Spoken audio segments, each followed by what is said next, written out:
Bonjour à tous. Alors aujourd'hui, on se retrouve pour un petit projet qu'on a décidé de mettre en place. La motivation et pourquoi j'ai voulu m'engager en service civique. À qui veut commencer à se présenter ? Allez, moi je veux bien. Donc du coup, moi c'est Sven. Je suis en service civique à Unicité depuis le mois d'octobre. Donc en fait, j'ai voulu faire un service civique puisque je me réoriente dans mes études.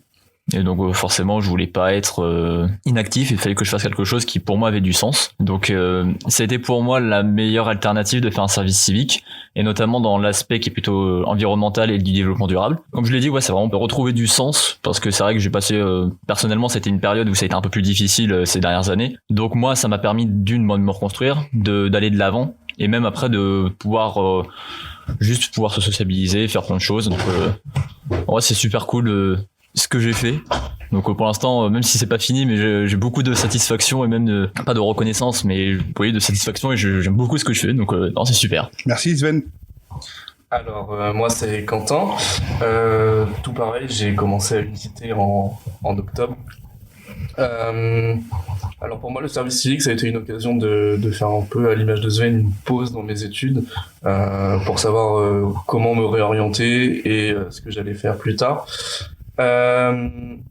Alors ça a été alors c'est pas fini, mais c'est une fierté de pouvoir être à Unicité dans le service environnement, de pouvoir aussi faire des missions qui ont du sens dans tout ce qui est aspect environnemental, etc. Et surtout pouvoir approcher un public peut-être que j'aurais pas l'habitude d'approcher, comme les enfants, les collégiens, les lycéens. Donc pour moi c'est vraiment une véritable prise de conscience aussi environnementale, et aussi une prise de conscience dans ma vie pour pouvoir me reconstruire, etc. Merci Quentin. Donc moi c'est Marjolaine, je suis en service civique depuis le même temps qu'eux, donc depuis octobre. J'ai décidé de faire un service civique parce que je trouvais pas de travail et que je voulais pas rester inactive à rien faire, sans aucun intérêt pour moi. Et du coup ça avait du sens parce que c'est l'environnement et que c'est important. C'est important de sensibiliser les jeunes et moins jeunes à l'environnement et sur comment on peut le protéger, et peut-être que ça m'ouvrira une voie professionnelle. Merci madame. On pourrait savoir un peu plus sur la mission avant de dérouler sur votre quotidien. Ok, donc nous on est dans la mission médiataire alimentaire. Donc on va dire qu'on a vraiment une double mission en quelque sorte. Donc la mission médiataire, on va être surtout être axé sur les thématiques du développement durable. Donc tout ce qui va être les enjeux vis-à-vis de l'eau, les aspects sociétaux, pardon. Ça peut être l'énergie, ça peut être tout ce qui touche en fait de près ou de loin à l'écologie. Donc on va être amené à faire, donc comme a dit Marjolaine, des sensibilisations, donc envers principalement les plus jeunes, de primaire au collège.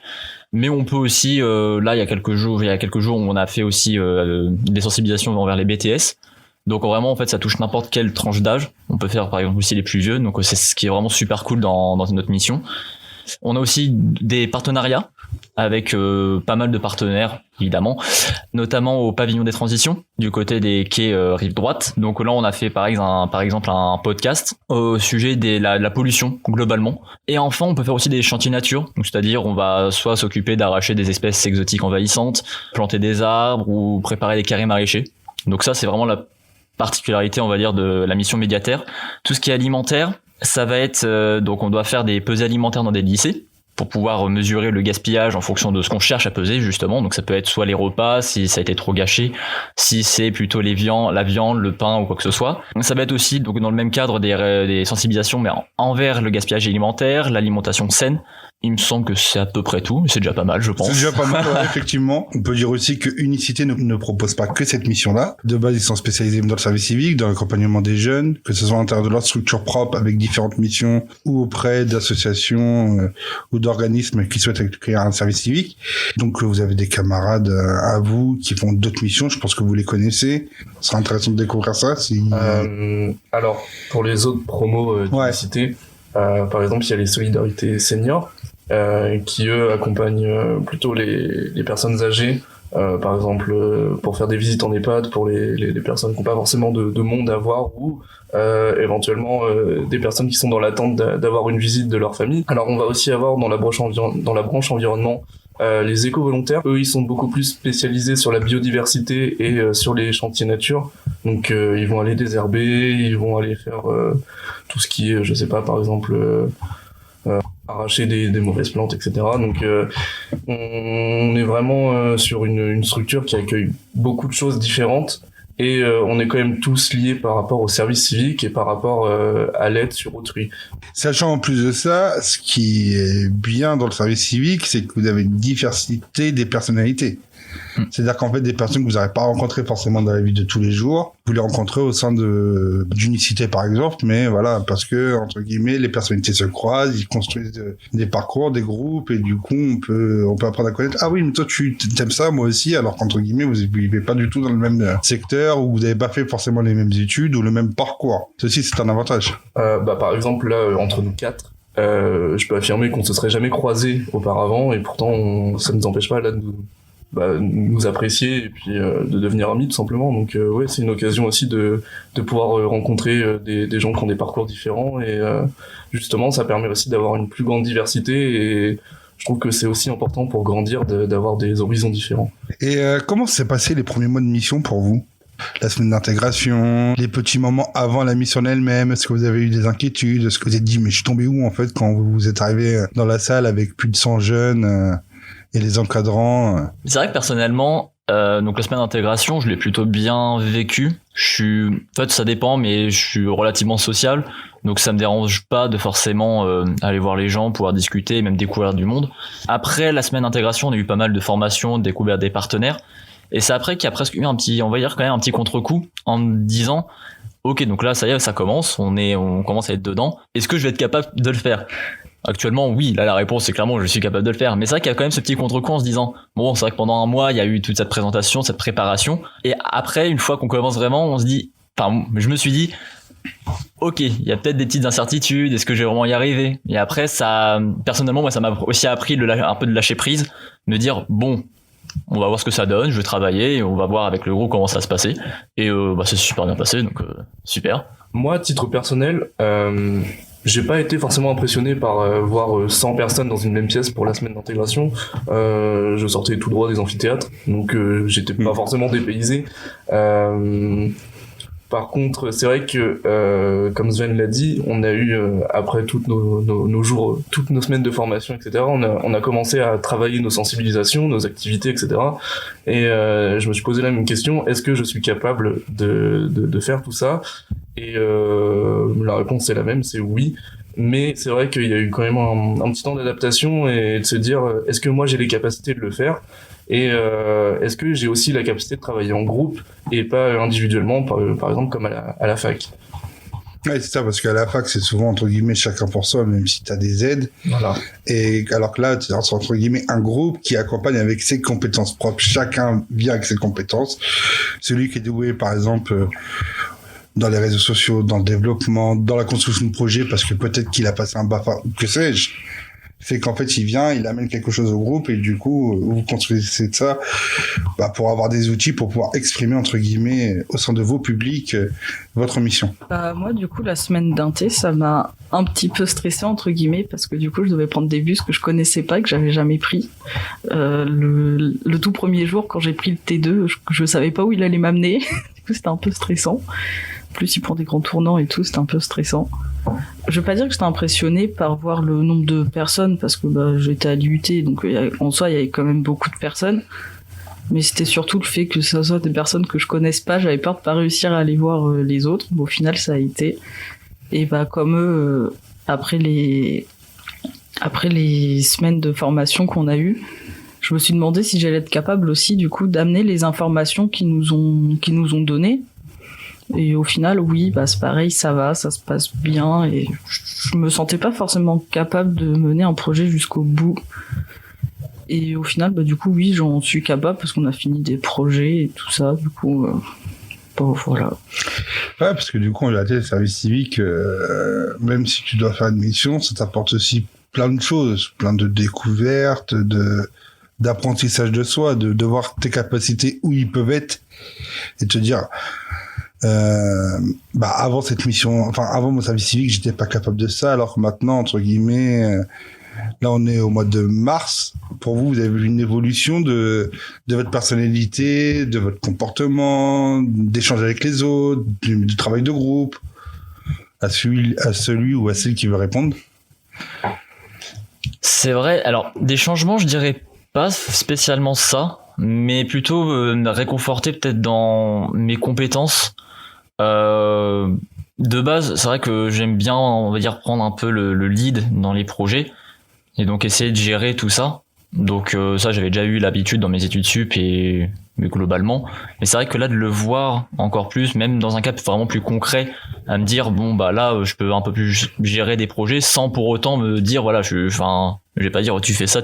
C'est toujours dans la manière d'une bonne communication. Ça m'a réconforté dans cet aspect-là.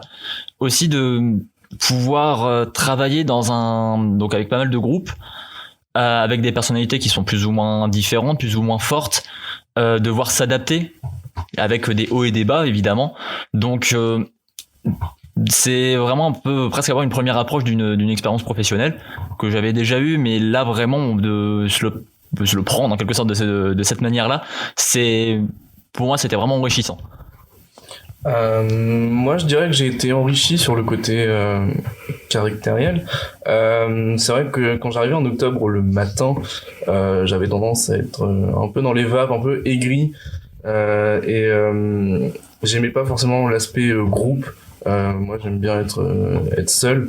Et c'est vrai que maintenant, quand je me lève le matin, je suis juste content de retrouver les gens avec qui je me retrouve autour d'une table. Et c'est dans cet aspect-là que j'ai grandi, parce que le travail de groupe et même juste la vie de groupe en règle générale, c'est pas quelque chose auquel j'ai vraiment été habitué. Et là, c'est vrai que ça me fait du bien de me dire que le contact humain, au final, c'est vraiment cool. Et c'est pas juste on se retrouve autour d'une table, on discute de travail et ensuite on arrête tout et on se parle plus.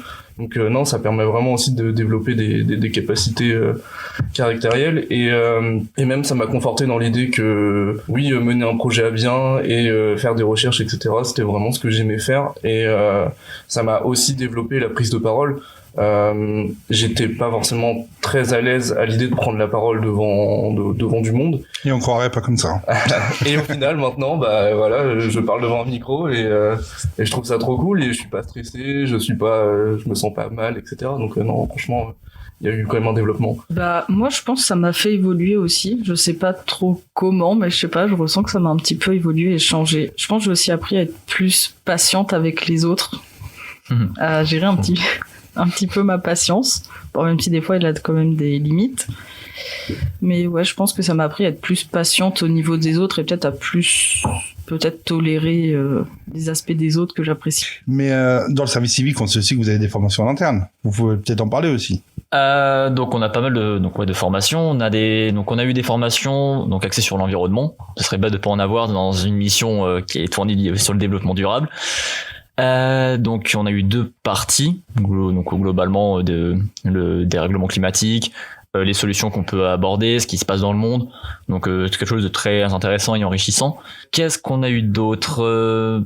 On a eu donc une formation donc citoyenneté. Donc là on a été directement à l'hôtel de ville de la Seine-Maritime pour faire une simulation d'élection présidentielle. Donc là on était avec toutes les promotions plus des services civiques directement de la métropole de Rouen. Là donc littéralement en fait on était tiré au sort, on avait un parti politique et qui était attitré et on devait avoir une personne qui était le candidat à la présidentielle, et il y avait un débat pendant l'après-midi pour justement après faire premier tour, deuxième tour. Donc j'ai pris la parole dans mon parti qui m'a été attitré. Pour moi je l'ai pris vraiment de manière très ludique. C'était très drôle pour moi parce que c'était pas un rôle qui était très facile par rapport à ce qui a été proposé, et je me suis mis à fond en jeu. Ça a bien fonctionné. Donc bon, en même temps là je mets un peu mon côté perso. Donc il y a aussi des formations sur la santé qu'on va voir la semaine prochaine d'ailleurs. Donc c'est sur la santé mentale. Donc très important, c'est un sujet d'actualité notamment chez les jeunes, mais c'est délicat tout simplement comme sujet, ça peut être touchy. Sur le côté santé mentale, à Unicité, je trouve ça important de préciser aussi que comme on vient tous de milieux différents, je sais pas, par exemple la dépression ou même les autres troubles mentaux, on les a tous vécus, ou on les vit tous différemment. Alors peut-être certains l'ont vécu directement en étant en dépression. Peut-être que d'autres l'ont pas vécu mais peuvent comprendre, et ça permet aussi d'élargir justement l'aspect santé mentale à tout le monde, et pas forcément seulement aux gens qui l'ont vécu, et ça permet aussi de partager l'expérience et peut-être faire de la prévention aussi, permettre de pouvoir prévenir les premiers symptômes de la dépression ou d'autres troubles mentaux. Moi, je suis d'accord et je trouve que les connaissances sont aussi partagées parce que oui, effectivement, avec les formations, on a tout cet aspect théorique des différents enjeux. Je pense à l'égalité homme-femme, mais aussi la santé mentale, etc.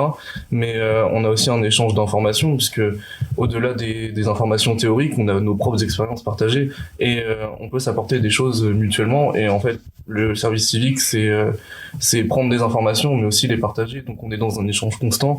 Et c'est ça que je trouve que c'est vachement cool. On est vraiment toujours dans l'échange perpétuel et les informations, on se contente pas de les récupérer, on les donne aussi selon nos expériences, selon nos connaissances aussi. Donc non, ça c'est vachement chouette.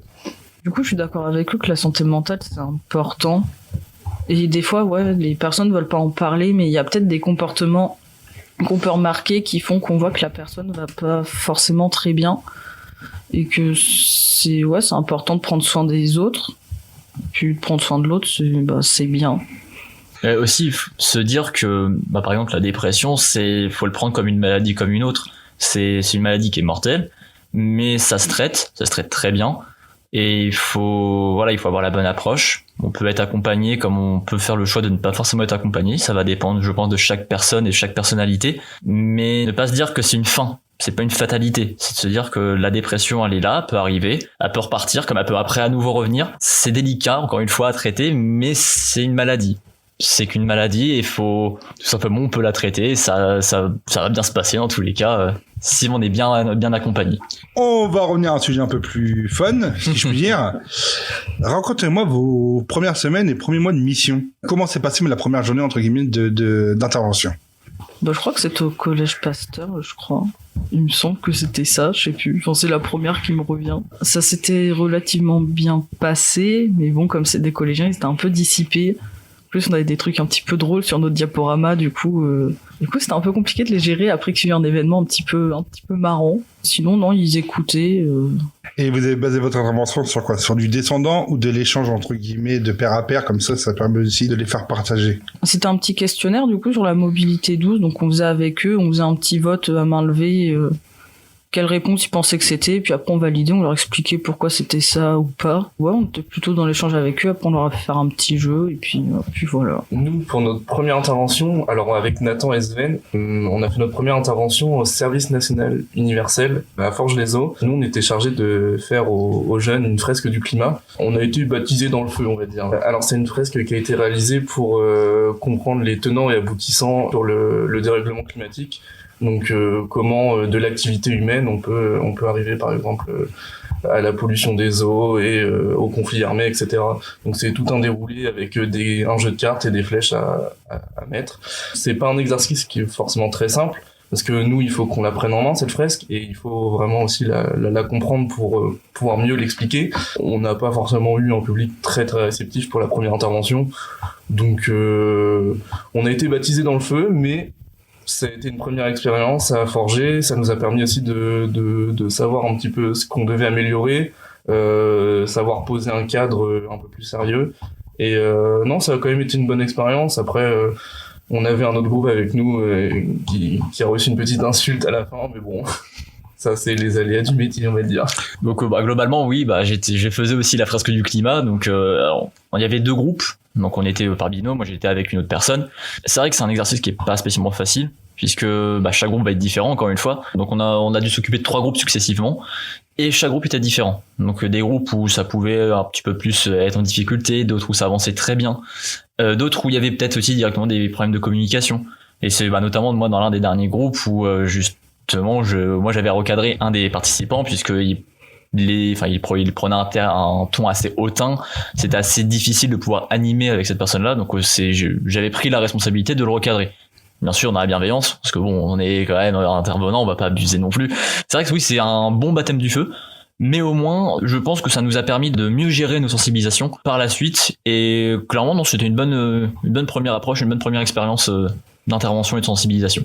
Donc là, du coup, vous avez commencé en octobre. Je pense que vous avez commencé vos interventions mi-octobre, début novembre. Et en janvier, vous n'avez pas senti une petite baisse de régime, un petit je me remets en question en disant est-ce que je suis vraiment fait pour ça ou dans votre entourage d'équipe, parce que les gens ne se sont pas dit bon, je vais peut-être entre guillemets, évacuer mes occupations, ou tout le monde avait l'envie de continuer jusqu'au mois de juin?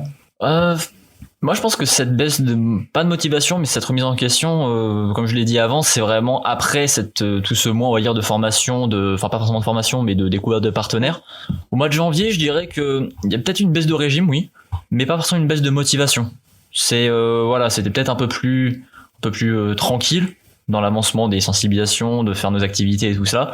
Moi, à titre personnel, ça n'a pas été non plus vraiment. J'ai pas senti de clivage entre on va dire 2024 et 2025. Moi, à titre personnel, j'ai pas eu de baisse de motivation en janvier. Alors, on a pu remarquer qu'il y avait une certaine baisse de productivité, entre guillemets. On avait aussi pas forcément le nombre de partenaires qu'on a là à l'heure actuelle, donc forcément, on n'allait pas intervenir partout. Mais non, à titre personnel, j'ai pas senti une baisse de motivation. Peut-être même au contraire, après avoir vécu décembre et novembre avec les premières interventions, ça m'a donné quand même l'envie de poursuivre l'effort et de me dire bah voilà, j'ai fait ça, quelles sont mes limites, est-ce que je peux continuer à prendre la parole, est-ce que je peux continuer à animer certaines choses. Donc non, moi ça m'a même redonné un petit peu d'envie et ça a permis aussi d'avoir un temps de préparation pour les activités à venir pour février, mars, etc. Bah, je pense pas non plus que j'ai eu une baisse de motivation, ou alors je m'en suis pas rendu compte. Mais non, bah, ça allait. J'étais plutôt motivée à créer des activités, tout ça, donc non, ça allait. Pas forcément de baisse de motivation non plus. Ouais, parce que c'est ça, en fait, en plus, au sein de la mission, c'est que vous créez aussi des activités. C'est-à-dire que vous êtes obligé d'être inventif. Donc, comme je disais, chacun vient avec ses compétences et du coup, bah, il faut réaliser des méthodologies de travail, le visuel, comment intervenir, combien de temps on doit intervenir, timer, entre guillemets, le temps d'intervention. Moi, là, j'ai un exemple qui me vient en tête tout de suite, mais c'est vrai que, par exemple, avec Sven, on travaille toujours en binôme. Et on a toujours cet aspect vouloir construire une trame avec des idées d'activité, mais par exemple on n'a pas les compétences nécessaires pour les mettre en œuvre, pour pouvoir vraiment les créer, c'est-à-dire la main d'œuvre. Et c'est pour ça qu'on se tourne généralement vers Marjolaine du coup, qui elle a des compétences dans tout ce qui est graphisme, etc. Et elle arrive toujours à mettre en place nos idées. Donc il y a toujours cet échange aussi de compétences et c'est en ça qu'on voit quand même qu'on a certaines limites, mais on voit quand même, on a vraiment un bon travail d'équipe. On a presque de la conception jusqu'à la finalisation où on va proposer le produit en quelque sorte. Donc là, c'est vraiment les sensibilisations. Tout se passe bien parce qu'il y a de la communication. Nous, par exemple, quand on dit, par exemple, on dit, ça fait très directive, mais on demande, par exemple, on aimerait tel type de format à Marjolaine, Marjolaine va nous le faire, mais c'est toujours dans la communication. On va être en mode, écoute, c'est super, peut-être pourquoi pas changer tel truc ou tel truc, et si elle est pas forcément d'accord, elle va nous le dire aussi en mode, est-ce que ça peut être bien comme ça, plutôt. En fait, on est vraiment dans l'échange. C'est pas juste linéaire, c'est vraiment, il y a tout simplement des échanges, et c'est vraiment, je pense, là, vraiment l'une des meilleures compétences qu'on a pu vraiment acquérir, le travail d'équipe, quand la communication est là. Et on va parler un peu de vos encadrants, en l'occurrence un encadrant. Comment ça se passe avec lui en fait? Déjà ça se passe très bien. Jason dédicace, hein. Bah oui, évidemment, Jason. Non, ça se passe très bien, clairement. Donc bon, par moment, je commence avec juste un petit point négatif, c'est pas très grave. Il faut. De toute façon, ce podcast, il sera fait entre guillemets pour que les jeunes en particulier, découvrent ce que c'est le service civique en général. Donc, il faut aborder tous les trucs, j'ai envie de te dire. Vas-y, balance tout. Dans la bienveillance, bien sûr. Oui, évidemment. Non, c'est juste que par moment, c'est vrai qu'il peut y avoir des couacs, on va dire, en termes de communication. C'est juste que, on va dire nous, on avait une info et on va nous donner une deuxième info par Jason. Et par moment, c'est vrai on peut être un peu perdu. Donc justement, après, soit on redemande vraiment l'information à Jason ou à d'autres personnes pour vraiment se dire ok, c'était plutôt cette idée et non l'autre. Mais sinon, non, globalement, l'organisation, elle se fait bien. Il nous laisse pas mal de liberté. Il est toujours force de proposition, mais il va être là aussi pour nous recadrer, évidemment, si ça se passe mal. Mais il va toujours être là aussi pour, comme je dis, donc dans un cadre de liberté. Donc, il va pas nous imposer des sensibilisations si on n'a pas spécialement envie de les faire. Et si par exemple il y a des problèmes et qu'on a des choses à dire, il est vraiment ouvert à la conversation. On peut discuter, on va avoir nos arguments et on va trouver un terrain d'entente. Et ça, c'est vraiment super. Au moins, il y a pas de conflit directement avec notre coordinateur. Bon, je vais peut-être en laisser quand même laisser quelques autres petites qualités. Moi, je pense que la principale qualité qu'il a, c'est peut-être sa force d'écoute. Il est toujours à notre disposition pour nous écouter. Je pense par exemple au point d'équipe où, par exemple, même après chaque intervention, chaque sensibilisation, etc., il est toujours là à nous demander comment ça s'est passé, si c'était bien, etc. Et parfois même, il nous complimente. Ça quand même assez gratifiant et c'est quelque chose d'important parce qu'effectivement, quand on fait une sensibilisation qui se passe bien, ça fait toujours plaisir de recevoir un peu de mérite. Et non, il a une force d'écoute qui est quand même bonne. Et comme l'a dit Sven, c'est pas un coordinateur qui va imposer ses activités, nous imposer des choses. Il nous laisse cette liberté tout en nous encadrant quand même si on part trop loin, s'il y a des petits couacs, etc. Donc je pense que c'est ses principales qualités. Ouais. En fait, il considère que c'est notre service civique et que c'est à nous aussi de nous prendre en main. Ça nous permet, nous, plus tard, d'avoir une expérience dans le milieu professionnel. Donc c'est notre service civique. Et ça, je pense que c'est important parce que, alors je sais pas comment ça se passe avec les autres coordinateurs, mais en tout cas, moi, j'ai vraiment le sentiment qu'il nous offre toutes les cartes en main et que c'est à nous de les prendre. Et c'est en ça que c'est aussi important. Marjolaine? Bah, du coup, je suis d'accord avec eux. Il nous écoute. Si on a besoin de lui parler, on peut lui parler. Il est ouvert, tout ça. Bah, c'est vrai qu'il nous impose pas de faire des sensibilisations dans tel ou tel endroit. Puis si on veut se greffer à un autre groupe, faut juste lui en parler. Ou si on veut changer avec un autre groupe, on lui en parle. Et puis, ça se fait. Puis ça se fait bien. C'est vrai qu'il nous laisse une grande part d'autonomie, notamment les jours de semaine où on est au local pour travailler sur nos activités ou nos sensibilisations. C'est vrai qu'on est assez en autonomie. Puis comme Quentin il a dit, comme Jason nous dit, c'est notre service civique, on décide d'en faire ce qu'on veut. Donc si par exemple on décide d'être au local et puis je sais pas, de jouer toute l'après-midi au Uno, on joue toute l'après-midi au Uno, mais c'est notre problème si on n'a rien fait et qu'après on arrive en sensi et qu'on n'est pas prêt. En fait, c'est une bonne méthode pour se responsabiliser. Le fait de nous laisser en autonomie, c'est vrai que ça peut avoir ses inconvénients évidemment, mais quand on est fort de propositions, clairement ça c'est juste bénéfique pour gagner en responsabilité sur plein de thématiques, sur plein de domaines. Ça c'est un des points forts dans le cas de s'approprier de notre service civique. On va aussi aborder la coopération entre les promos, c'est-à-dire que même si vous faites pas forcément d'activités en commun, comme a dit Marjolaine, vous voyez aussi au local. Ah oui, c'est une possibilité. Oui. Donc en fait, du coup, vous découvrez aussi les autres missions à travers des discussions que vous avez sur les différentes interventions que chacun et chacune peuvent avoir. Ce qui peut être intéressant aussi. Toujours même dans l'idée en fait de diversité, d'ouvrir notre horizon des possibles, c'est toujours appréciable de pouvoir discuter avec toutes les personnes sur leur mission. Il y a aussi des événements qu'on a en commun. Là, la semaine dernière, vendredi dernier, on a eu la quête Alzheimer. On venait faire du démarchage. C'était comme un petit appel aux dons pour la fondation Recherche Alzheimer, il me semble. Et là, en fait, on est mixé avec les autres groupes. Donc forcément il y a un peu il y a du partage, on discute, on s'amuse. Donc en fait c'est toujours dans la bienveillance. Tout simplement, en fait cette diversité c'est super appréciable de pouvoir discuter de tout à condition d'être ouvert bien entendu. Et puis je trouve aussi qu'il y a cet aspect on a chacun nos méthodes pour travailler. Dans les autres groupes, ils ont quand même d'autres méthodes et parfois juste en discutant, on se rend compte que ta méthode elle est bien. Je vais peut-être la mettre en pratique. C'est toujours ce que je dis, mais il y a toujours cet échange d'informations et ça fait que rien que pour les méthodes de travail, par exemple, c'est appréciable de pouvoir discuter avec d'autres gens, d'autres promos. Si vous avez envie d'encourager quelqu'un à faire un service civique, un pote, un proche, une personne lambda, une personne qui va vous écouter, vas-y Marjolaine. Commence. C'est marrant parce que du coup j'ai déjà essayé de motiver un pote du coup à faire un service civique pour qu'il fasse en même temps que nous tous, mais il a pas voulu parce qu'il a considéré que Rouen c'était trop loin et que soi-disant c'était pas assez payé. Mais bon après on fait ça volontairement. Oui, parce que c'est vrai qu'on n'a pas dit, ce n'est pas un salaire, c'est une indemnité. Je crois qu'actuellement elle est de 620. Ouais, c'est ça. Donc ça doit être 520 entre guillemets de l'État et le reste payé par une cité. C'est ça globalement. Ouais. Et c'est du 24 heures par semaine. Ouais, c'est ça. 24 heures par semaine. Donc généralement c'est 9h 17h lundi jeudi, mais ça dépend après de tous les services civiques. Mais je laisse ça pour la Marjolaine après. Parce que du coup moi pour essayer de motiver mon pote, je lui avais dit que déjà il serait en activité, il ferait quelque chose, il serait pas toute la journée chez lui peut-être à s'ennuyer ou à faire je ne sais quoi, vaquer à ses activités, et que ça lui que ça lui permettrait de rencontrer du monde. En plus, il l'aurait fait avec Nathan et moi.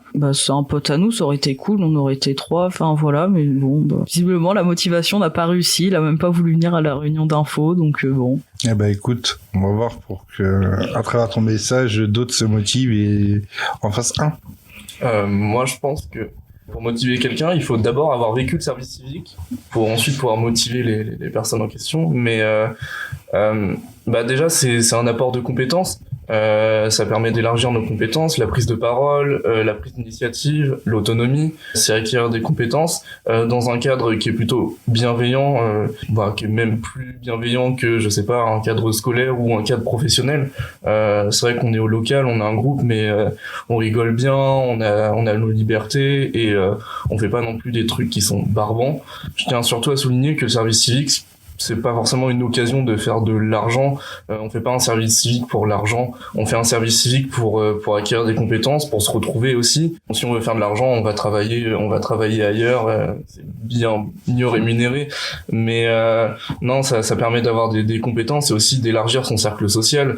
On le disait tout à l'heure, mais on vient tous d'horizons différents. On a tous nos expériences différentes et ça permet de discuter avec tout le monde et pouvoir aussi éventuellement créer des relations, des amis, etc. Donc le service civique, ça permet d'élargir ses compétences, son cercle social et c'est déjà pas mal. Tiens, Quentin, tu me fais penser, je vous ai pas demandé tout à l'heure, après c'est à chacun de répondre, mais vous venez d'où chacun? Moi, j'ai on va dire j'ai deux logements entre guillemets, j'ai mon logement à Desvilles-les-Rouen. Et sinon, de temps à autre, je reviens chez mes parents, donc du côté donc dans l'Eure, du côté d'Évreux. Moi, c'est pareil, j'ai un appartement avec ma copine sur Rouen, à côté du local, du coup, ce qui est assez pratique. Et sinon, je retourne chez mes parents de temps en temps sur le plateau est de Rouen. Donc. Moi, du coup, c'est un petit peu plus loin. Je suis plus sur Elbeuf, du coup. C'est vrai que si je serais pas venue, je les aurais jamais rencontrés, en fait. Je sais même pas si je les aurais croisés un jour dans la rue, quoi. Et je rajouterais aussi un truc par rapport pour motiver une personne à faire un service civique, notamment après le lycée.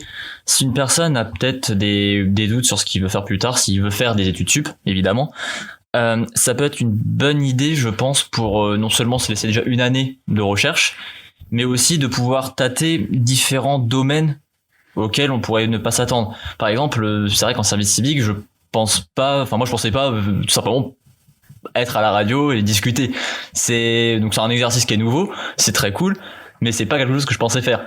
Et je pense que ça ouvre l'horizon des possibles sur énormément de choses, tout en se laissant quand même un minimum de temps. Et ce qui est intéressant aussi, c'est que quand on est au local, on a aussi le droit de pouvoir c'est-à-dire potasser un peu sur soit un CV, une lettre de motivation, sur Parcoursup, en fait sur tout ce qui peut être aussi un peu plus personnel.